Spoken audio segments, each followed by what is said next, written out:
Welcome to Mopar Garage on YouTube. I'm the professor, and today it's all about Mopar.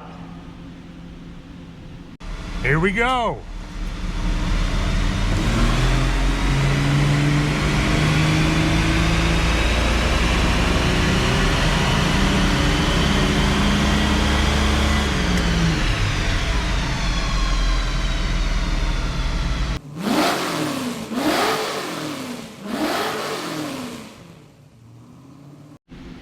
Today we're going to focus on performance.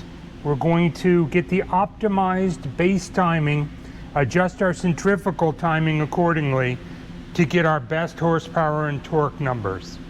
So first thing we need to do is check where our base timing is and our total advance, base plus centrifugal. We'll do the base timing in gear with the brakes applied, and we'll do the centrifugal advance in neutral. We'll rev it up. All right, with the car in gear at idle, we've got 4 degrees before top dead center. Now let's check and see what our centrifugal advance is to get our total timing. Now that we've got our base timing, we're going to get our centrifugal advance. We'll use our dial back again to determine what RPM we have all of our timing in and what is the total timing. So we got to rev the engine up.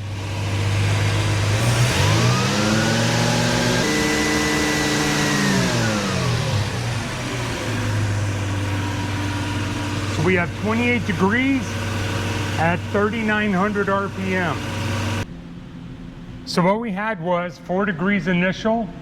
Then we did our total timing. We had 28. So we've got 24 degrees of centrifugal advance. So this is putting us pretty close to the 28 to 30 degrees total timing. We've got the vacuum disconnected and plugged.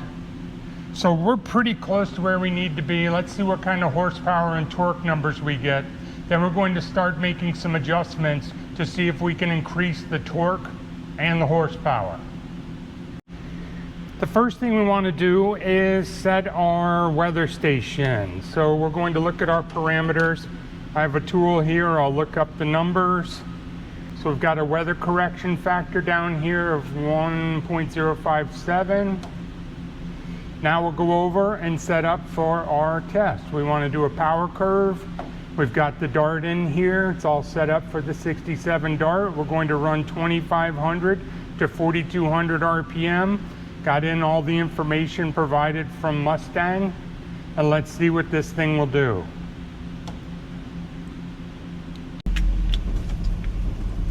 All right, to make the run, we're going to do this in second gear. So we're going to get the car up to second gear.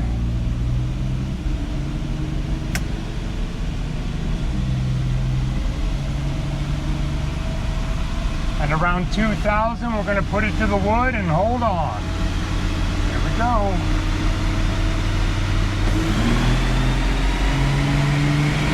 Get it up to 4,200, it'll finish the test.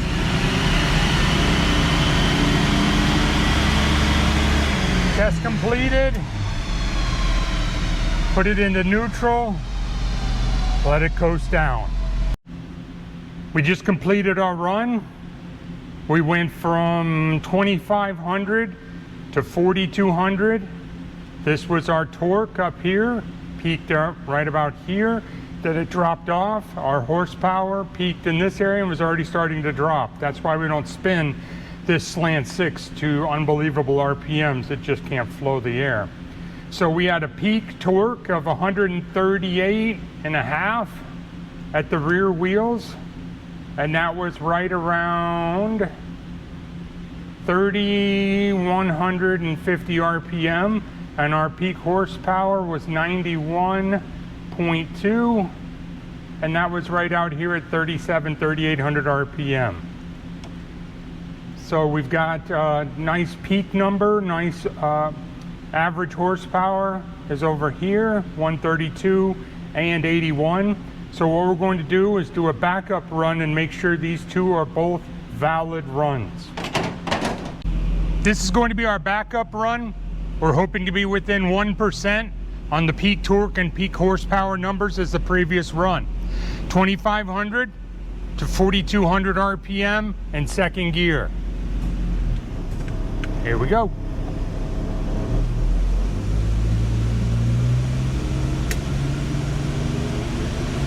All right, it clicked into second gear at 2,000 RPM. I'll go to the floor.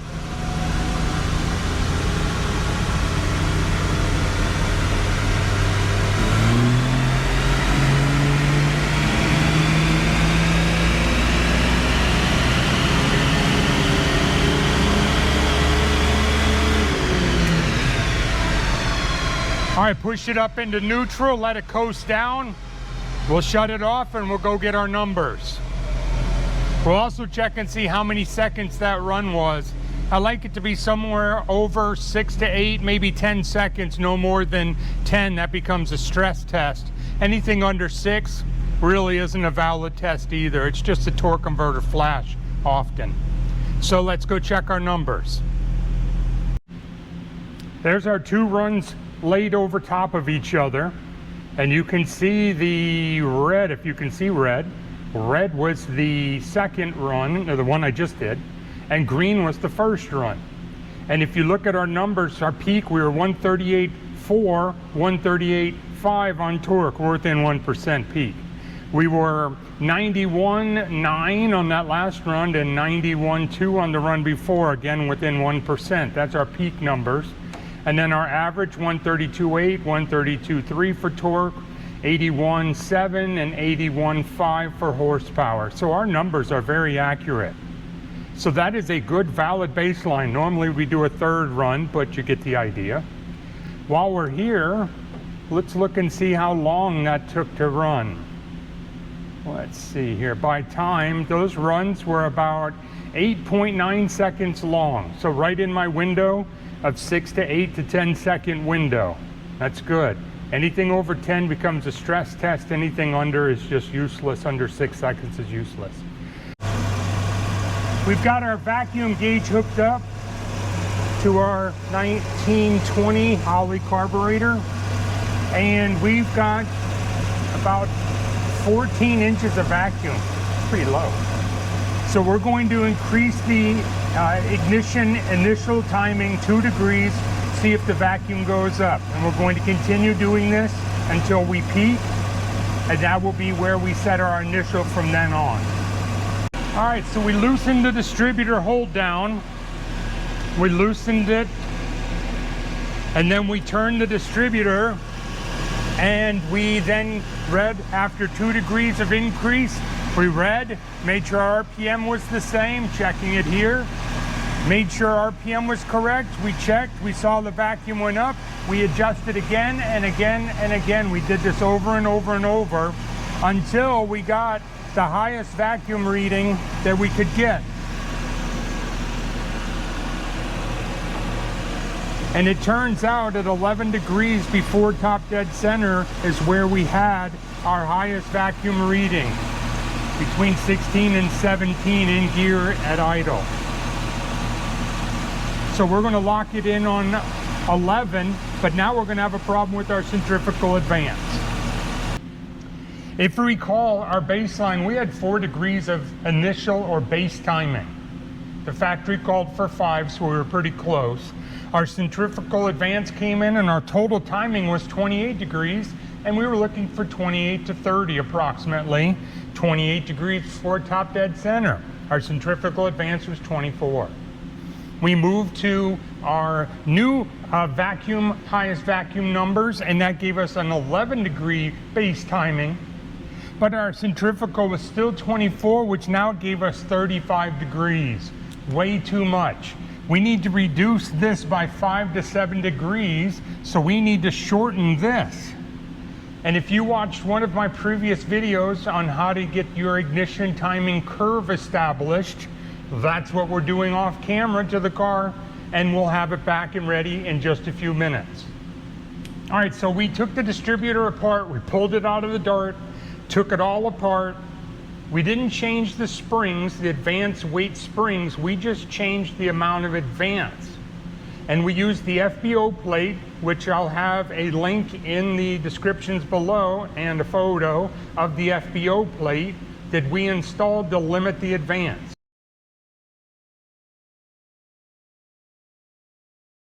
So what we did is we have 11 degrees of initial. Now we have 18 degrees of centrifugal advance for 29 degrees before top dead center total advance. That's what we came up with.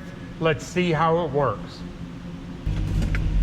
First gear, bring it up to second gear, then we'll be ready to make our pull.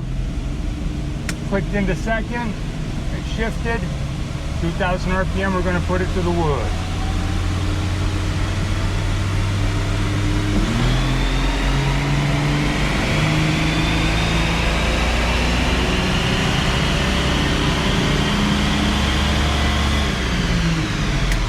All right, nice and clean. Didn't hear any noises. Let's go check our numbers.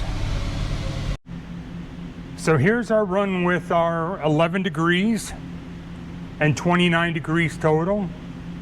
And it was a smooth run. We pick up our numbers here. We got 150 pound-feet of torque, 97 horsepower. Let's compare that to our baseline. So if we go in and find our baseline, baseline runs. So if we compare these, we picked up 12 pound-feet of torque, and we picked up, almost 6 horsepower, 11 pound-feet of torque average pickup, and about a little over 6.5 average horsepower increase. All right, here's our last test of the day. Going to verify that our adjustments did everything we thought they did. So we're going to do a second gear pull. First gear, shift up to second. Car shifts. Now at 2,000 RPM, we're going to put it to the wood.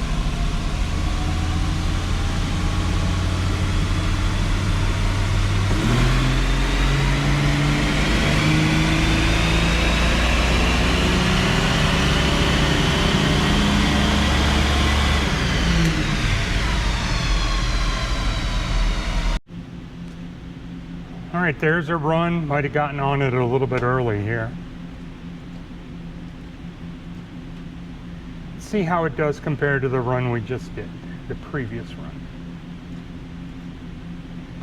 All right, very comparable except for my inability to get on the throttle exactly at the same time both times. So it gave us a little bit of an erroneous high torque number, showing its way out here. But overall, it's about the same pattern, so we could agree it's peaking right in here, right where the other one did. So somewhere around 150, saying 159, 150.9 right there. So somewhere around 150 pound-feet of torque, 97 horsepower. The average is up just a touch because of that little curve right there. So the numbers are very comparable. Let's look at our baseline. So if we take our baseline run and we compare them, now if we still go with that 150 number here, we're about about 12 pound-feet of torque, excellent. Horsepower, 97.1, 97.6, so 91.8, so we're up 6-ish. Our average, 132 to 143, a little bit higher here with that little curve. So again, we picked up double digits. Torque was up to 11. Horsepower was up 6 and some change. So we did real well. So it picked up overall. Our 2 baseline runs proved to be very accurate, and then our 2 performance runs also proved to be very accurate. And normally with the students, we would do 3 runs in each, and they have to be within 1% of each other in the 3 baseline runs, and then the 3 performance runs, and then we'd go back to the baseline. But what we did today was just 2 runs, and then we've got the data from that. So what's interesting is the peak torque was 138.4 with the baseline and 91.9 horsepower. When we made our change and went to 11 degrees initial rather than 4, we ended up with 29 degrees of total timing rather than 28. Our peak torque rose to 150.5, and we took that from the one run that didn't have the weird curve at the beginning of it, that 155 little flip it had. And then we had our 97.7 horsepower, so we had an increase of 12.1 pound-feet of torque. And everybody's like, well, that's not much. Well, it's slant 6. But that's 8% increase. So if you had a 1,000 horsepower engine and then you found an 8% increase, that might get your attention. 97.7 horsepower, 5.8 horsepower increase over the baseline for a 6% increase. So we got double-digit numbers in peak and in the average on the torque, and then in the horsepower they were single-digit at the rear wheels. But again, a performance increase. And all we had to do was take the distributor apart, slow down the advance, get more initial advance by using our timing light and a vacuum gauge to test it. So it's basically free in afternoon. Now, of course, we have a dyno, so it's easy to do the runs and then check everything quickly. Thanks for checking in with us today on Mopar Garage on YouTube. I'm the Professor. I'll talk to you again next week.